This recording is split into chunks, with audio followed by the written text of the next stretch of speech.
I am Kathy Casimir MacLean. I was born in Dominica but live in the United Kingdom.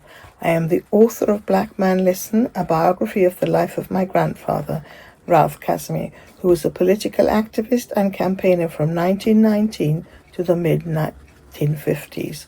He was a prolific poet and published the first anthologies of Dominican poetry.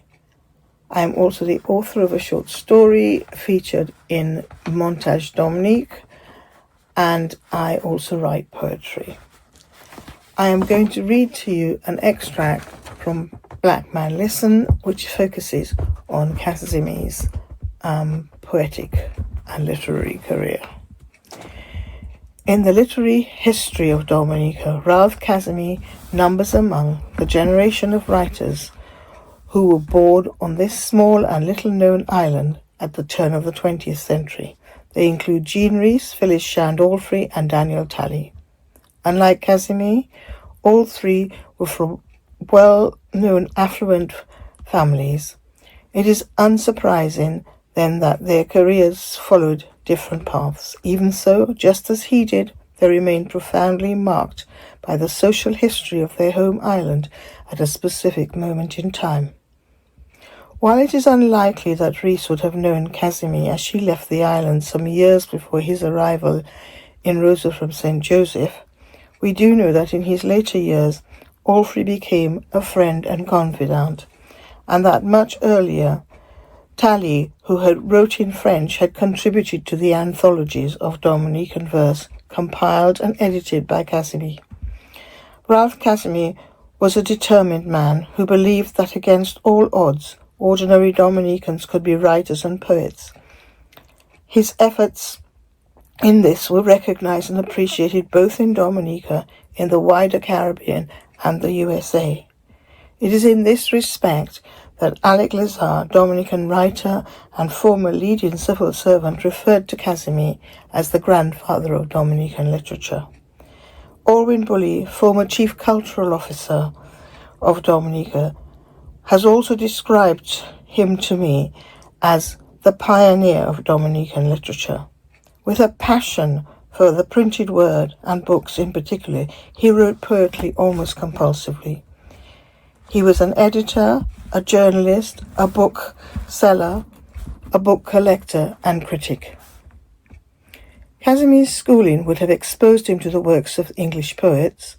Francis Palgrave's Golden Treasury and Nelson Royal Readers would have been commonly available in West Indian schools at the time.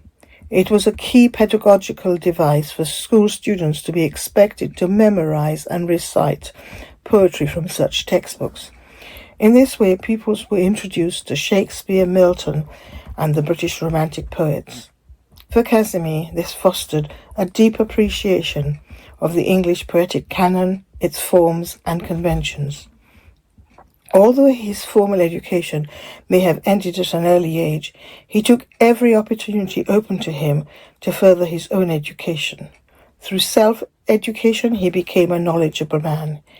He also had some mentors to guide him. Among them was Randall H. Lockhart, a relative of A.R.C. Lockhart. Randall Lockhart was educated both in Martinique and in England. He went on to study law and was called to the bar in 1922, and subsequently returned to Dominica to practice law. In a letter to Casimir in 1924, he writes, "I did not lend you the Longfellow. I made you a present of it. I think that every man of taste should have something of a library, and I have no doubt that you have already got together a few books. I'm afraid the Longfellow is not too presentable, but it is worthwhile your having until you get a better edition."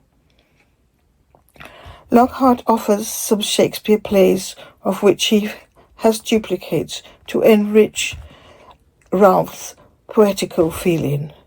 Bunyan's Pilgrim's Progress and 2 anthologies from amongst the best-known English poets.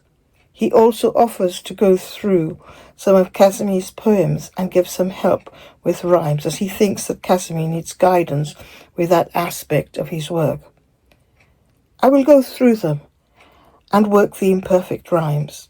He then goes on to discuss the importance of prose and to recommend a course of reading following up the development of the English novel. Included in the letter are a list of authors and publications. The 5-page letter ends with some advice on the source concerning parody, which he believes might be helpful. No doubt Casimir found such guidance useful, and the tone of the letter suggests that the two men must have spent time together discussing literature and their love of poetry. He would also have been appreciative of the gift of books to begin to build his own library. The first evidence that we have of him as an independent writer is in 1919, an impassioned political piece entitled Race Prejudice, in which he asks, "White men, give me your reasons, if any, and if you can, for being so hateful to the Negro race." From this point, he not only writes letters and submits articles to local and regional newspapers, but as we have seen, becomes a regular contributor to Marcus Garvey's Negro World.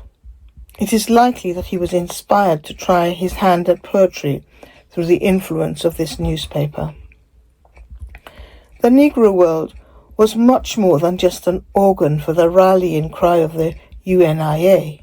The paper published poems, short stories, book reviews, and articles about works of literature. It was also a forum for literary critics such as Zora Neale Hurston, Arthur Schomburg, and Alan Locke.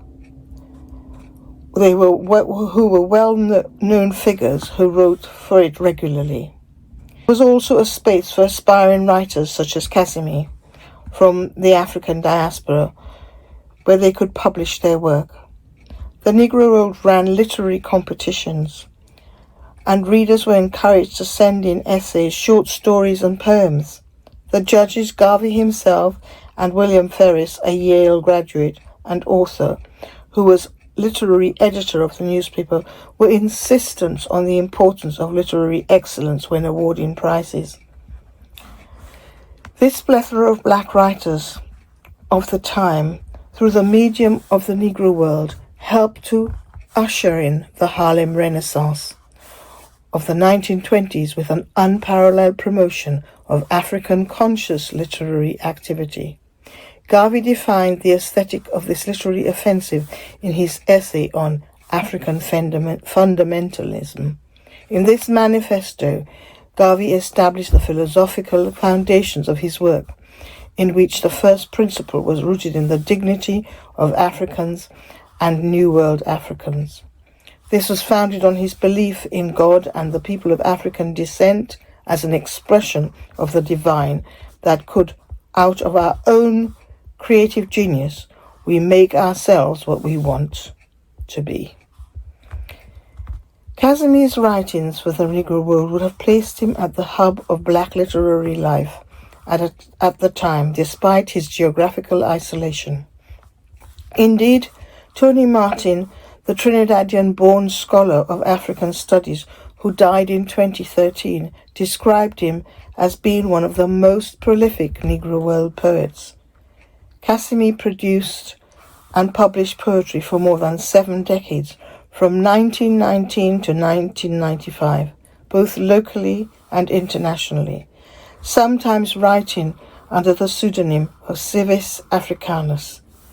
He published 9 anthologies of his own work and also edited and contributed to 4 anthologies of the writing of Dominican poets.